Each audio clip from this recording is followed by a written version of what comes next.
শুভ সন্ধ্যা বন্ধুরা, চলে এসেছি। আজকে হ্যাশট্যাগ আমরা সকলের টপিক দিয়েছে মধুমিতার মনের কথার মধু। তো যারা হ্যাশট্যাগ আমরা সকলে সম্বন্ধে এখনো জানেন না বা জানো না, তাদের জানানোর জন্য একটু বলছি। হ্যাশট্যাগ আমরা সকলে হচ্ছে এমন একটা পদক্ষেপ যেটাতে আমরা একটা টপিক নিয়ে অনেকে আমরা আলোচনা করি।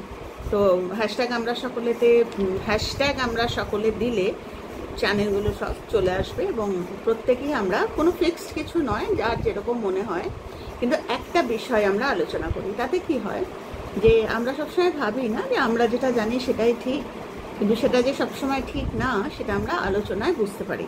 ধরো আমি একটা কিছু আলোচনা করলাম, একই টপিক নিয়ে আরেকজন আরেকটা কথা বলল, তখন আমি ভাবলাম যে সত্যি তো এটাও তো হতে পারে, এটাও তো ঠিক।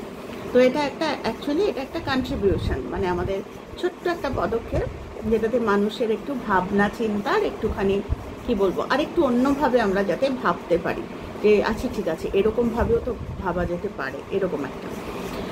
তো সেই হ্যাশট্যাগ আমরা সকলের আজকের টপিক দিয়েছে মধুমিতার মনের কথার মধু। ও আমাকে বেশ অনেকগুলো টপিক একসাথে দিয়ে রাখে, যে যখন টপিক থাকে না বা যখন বাইরে থেকে কোনো টপিক নেই বা আমি দিতে পারছি না কোনো কারণে, তখন মধুর টপিকগুলো খুব কাজে দেয়।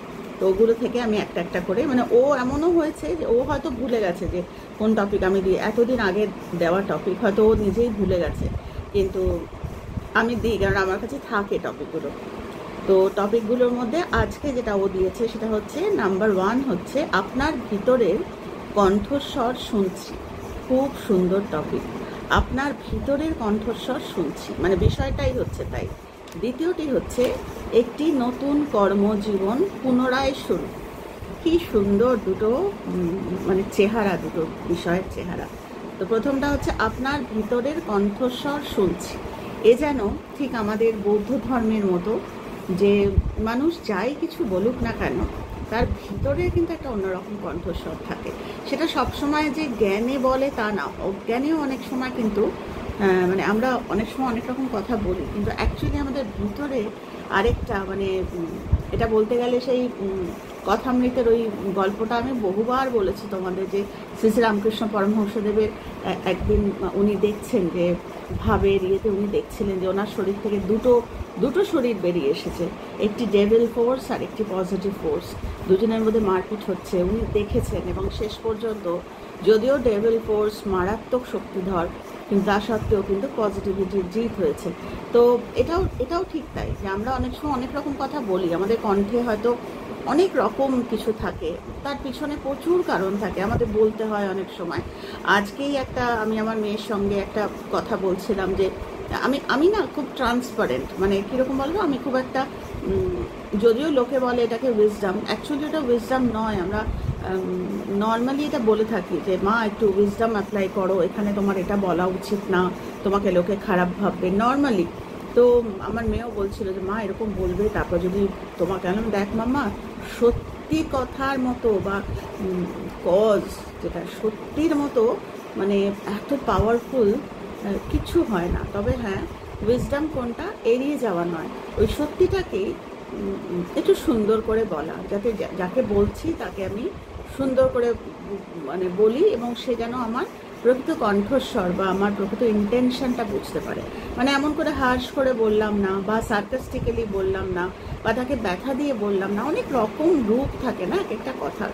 তো আমার ভিতরের কণ্ঠস্বর হচ্ছে আমার ফান্ডামেন্টাল যে আমার ইচ্ছেটা, ওইটাই বৌদ্ধ ধর্মে ওটাকেই কজ বলে, যে আমি কোন আমার আসল কণ্ঠস্বর কোনটা। অনেক সময় আমাদের অনেক কারণে আমাদের বলতে হয়, অনেক সময় আমরা অভিনয় করি, একটা বলে দিলাম, আচ্ছা ঠিক আছে এখানে আমার রাগটা দেখানো দরকার, বলে দিলাম, কিন্তু অ্যাকচুয়ালি আমার ভিতরের কণ্ঠস্বর হচ্ছে সেই ফলগুর মতো, বকলাম তাকে, হয়তো বকে দিলাম, কিন্তু আমার ভিতরের কণ্ঠস্বর হচ্ছে তাকে আমার সঠিক পথে আনা।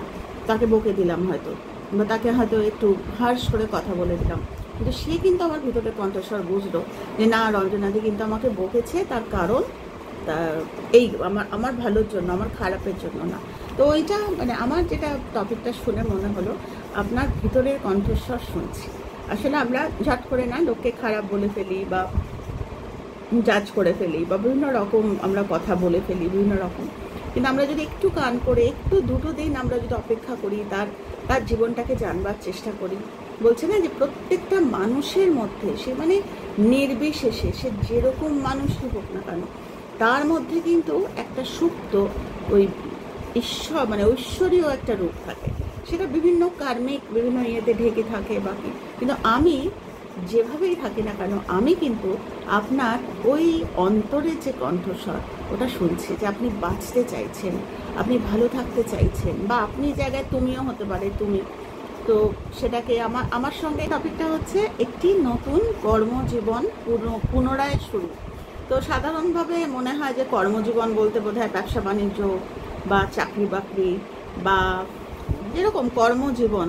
তো আমার কাছে কিন্তু কর্ম মানে না চিন্তা, মানে আমি আমার এতটা জীবনে আমি যেটা বুঝতে পেরেছি যে শুয়ে শুয়েও কিন্তু মানুষ কর্ম করে, মানে মারাত্মক। লোকে হয়তো ভাববে যে আমি তো সারাদিন শুয়েছিলাম, আমি আর কি ক্ষতি করেছি মানুষের, বা আমি তো 1 মাস ঠাকুর না করুক, আমি তো 1 মাস অসুস্থ ছিলাম, আমি আর কি খারাপ কর্ম করেছি।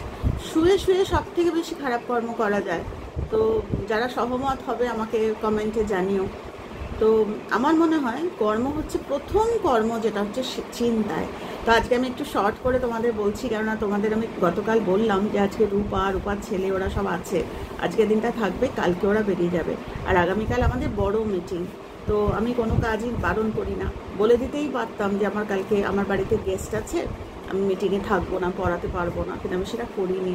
আমি বলেছি যে আমি পড়বো, এর মধ্যেই আমি একটু পড়াশোনার বইটই নিয়ে যেতে দেয় না, উপদিদি যাবি না, গল্প কর, আমি একটু সময় দেয়, ওর মধ্যে করে করেই পড়ে যাতে ওই মানে, তো যাই হোক, সেটাই বলছি যে আজকে একটু কম করে ছোটোর মধ্যে করে বলছি, সেটা হচ্ছে নতুন একটা কর্মজীবন পুনরায় শুরু। গতকাল আমি যে চিন্তাই করেছি না কেন, পুনরায় শুরু দিয়েছে মারাত্মক ফান্ডামেন্টাল।